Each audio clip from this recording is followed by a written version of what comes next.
Welcome to r/Tales from Call Centers. The story of today is about OP's epic 4-hour conversation with a customer that was assaulted by a store employee. About 7.5 years ago I worked in a call center for a clothing manufacturer. It's a company called Chico's. They also own the brands of Boston Proper, White House, Black Market, and Soma. At the time I worked the 5 p.m. to 2 a.m. shift.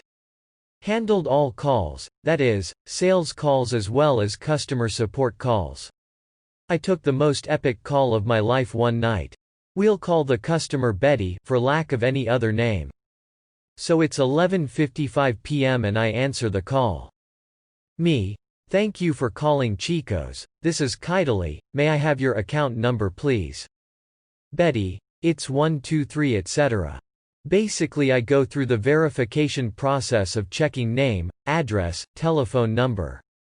Once I have verified it's the customer I then can go forward with the call. Me. Okay Betty, how may I assist you this evening? Betty. Sniff, I'm calling to file a complaint against one of your employees. I was at the store in Washington State, and she assaulted me. She yelled at me and I am absolutely humiliated.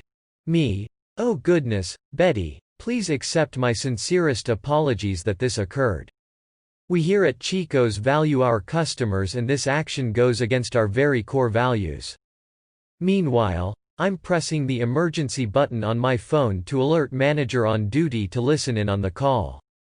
When this button is pressed, we know when a manager starts listening in as they would send a message to our computer that we'd see letting us know they were logged on. I never get the notification that a manager has logged in to listen. Now then, for reference, the call center is like the size of a football field, it is freaking massive. I sat in the back row closest to the break room and bathrooms. In the middle of the call center was a square raised platform that the scheduling team sat at. They monitored the call volume versus the number of employees and based on volume would offer to let people go home early without penalty, or ask people to work overtime. Anyway, this platform housed like 6 desks, so it was a good size. I quickly realized this call was going to be epic. Hadn't been trained on how to handle a call like this, but I knew anything that I said could and probably would be used against the company in a court of law. So I was very careful with my words but also very sincere in talking with the customer. So back to the conversation. Me. Betty, if you don't mind could you please walk me through what happened? I'm taking extensive notes so that I can let my supervisor, her supervisor, probably the district manager, and whomever else know what has occurred so that we can rectify this immediately. And again, you are a valued customer of ours and I profusely apologize for the treatment you received. Betty. I had some returns to make of outfits I'd purchased online but didn't like, so I decided to go to the store to check out some clothes and return the online purchases there. Which was totally allowable by the way. When I got there, the boutique was busy with several people checking out, so I asked if I could set my bag at the counter while I looked at some other clothes. Betty. The sales girl said that would be fine, so I left the bag and picked out a few items to try on. I went into the fitting room and tried them on, didn't like them so returned them to the racks and then picked out some other clothes to try on. Betty. I told the sales girl that I had a belt in the bag that I'd like to take out to see if it would work a pair of pants I was going to try on and she said, sure, so I took out the belt and took it into the fitting room. It looked good with the pants I was going to get. I left the fitting room, put the belt back in my shopping bag that had been sitting at the counter, and then proceeded to get in line to make my purchase. Me. Okay, sounds totally reasonable, what happened next? Betty. Well, when it was my turn to pay, the manager said I had to pay for the belt I was trying to steal. I was stunned and told her it was one I'd purchased online, and was thinking of returning it, but since it went well with the pants I was going to purchase, that I would keep the belt, but wanted to return the other items. Me. Wait. Let me make sure I understand what you've just told me. You are stating that the boutique manager just accused you of shoplifting. Betty. Sob. Yes. She humiliated me in front of everyone in that store. All of you know I have no need to shoplift anything. My husband is an attorney and does very well. She was not being a Karen at all, she was just stating a fact. Note to readers: so, the customer account that would pop up once we verified their identity would show us total sales for the current month, year, and lifetime. I glanced at it and saw that she spent an average of $15,000 a month on our clothes. Yes, a month. In her lifetime she had spent $1.2 million on our clothes. Yes, you read that right. I'd heard of customers like her, but this was my first time running across one that was a high-volume spender. One other thing to note was we could also see what their return rate was. Her recent return rate was a whopping 95%. So while she might spend the money, she only kept 5% of all she purchased at least for the past 6 months. Betty then went on to explain that she knows she has a shopping problem and lately had been returning a lot of purchases. She confided to me that she and her husband of 30 years had recently divorced and he'd left her for a younger woman, and she admitted that she was using shopping as her form of therapy. She liked to look at the clothes online and order them, but that they never looked as good on her as they did on the models. Anyway, it took me a bit to get Betty back on track with her story. I realized that she was using me as her therapist at this point, and genuinely felt sorry for her, and since there was no limit as to the amount of time we could be on the phone with someone, I just rolled with it. Plus she'd mentioned being assaulted by a manager, so I had to find out what the beep was going on. So once I got Betty back on track with her story, Betty, everyone in the store stopped and looked at us. I was so embarrassed. I told her I had my receipts in the bag and could show her that I'd purchased the belt online and had thought to return it but was going to keep it. Me: okay, then what happened? Betty: she told me that I was not allowed to return online purchases to her store and would have to mail them back in. I told her I knew that to be false and they had to take the returns. She told me no she didn't and that I was to leave the store now. Betty: at that point, she grabbed me by the arm and shoved my bag of return items into my chest and dragged me to the door and threw me out of the store. Sob, sniff. She literally threw me out of the store. I've never been so humiliated in my life. And she left bruises on my arm.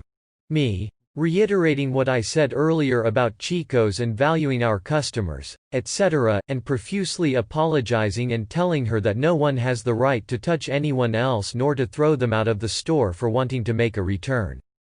At this point, 90 minutes have gone by. Yes, amazing, I know. She was quite the talker and repeated herself a lot, plus she would break down into sobs and cry and not be able to speak for a bit. The headsets we had at the call center had like a 10-foot-long cable on them so we could stand up and pace around our little desk to stretch and stuff. During this conversation, I'd been standing up, pacing around to see if I could see a manager or supervisor or beep even a level 2 support person to get assistance with this call. It was at 1:30 a.m. that I realized I was the only beeping person in the call center besides one of the schedulers, and they were sleeping at their desk in the middle of the call center. I could see on the call board that there would be a few calls come in and sit in queue and then drop after a few minutes, cause again, the schedulers had beeped up and let everyone go, so it was just me working. Now I'd been talking with Betty for about an hour and 45 minutes at this point. It's 15 minutes before I'm supposed to get off work, but I realized there is no way in beep I can end this call on time. Plus again, she'd mentioned suing us, going to the media, etc. She was that upset. I also had to pee. Since I'd kinda bonded with Betty, I asked her if I could place her on hold for just a few moments. Yes, I lied and told her I wanted to go see if I could find a manager. She agreed. I hightailed it to the bathroom and peed the fastest I've ever peed in my life and got back to the call.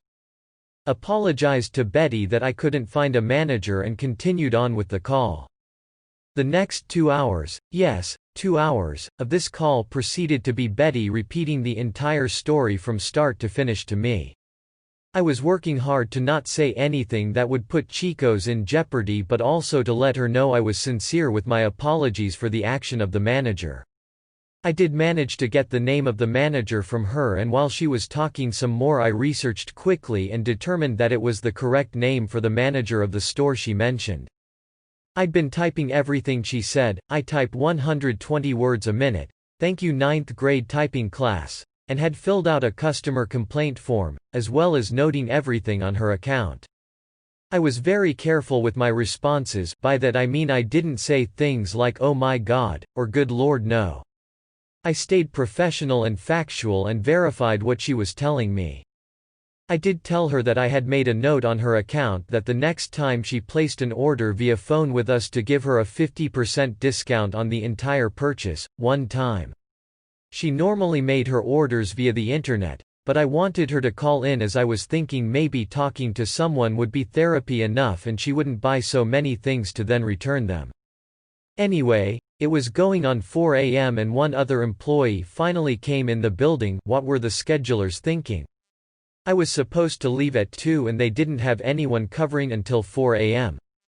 My eyes were starting to roll back in my head, and after talking with Betty further I finally told her this. Betty, let me reiterate, we at Chico's truly value our customers, as if it weren't for our customers we would be out of business. I sincerely apologize for the actions of the store manager. I have filed a written complaint, had noted all this on your account, and have emailed my manager telling her to listen to this recording and to check my notes. I don't mean to be rude, but it's 4 a.m. here and I was supposed to get off work 2 hours ago. I'm exhausted and I'm afraid I will fall asleep on the drive home. I need to log off. Betty. Is there anything else I can do for you? Betty. Oh my gosh. Where are you located? I thought you were in California. No Betty, I'm in Winder, Georgia, on the East Coast. Betty. Oh kindly, thank you so much for listening to me and making me feel like a valued customer. I'm going to contact an attorney to see about suing, but I will make sure to not include you as you have been so kind and understanding to me. Okay Betty. Have a good evening and take care. I then spent another 30 minutes typing up everything and then rereading it to make sure I had all facts correct. It was 5 a.m. when I got home. I was so beeping tired. I had the next 2 days off work, so when I went back in on my next shift, my manager pulled me aside and told me she'd listened to the entire call and she was amazed that I had handled it so well. I'd only been there 3 months, and that the Chico's attorneys had copies of the tape, that the incident was being investigated and that it would be handled from there. My manager also told me that while I handled the call well, that the way I ended the call was frowned upon. I asked her what the beep I should have done, as the conversation was a circular conversation that just kept repeating and I was running out of things to say to placate the customer. She didn't have a response to that.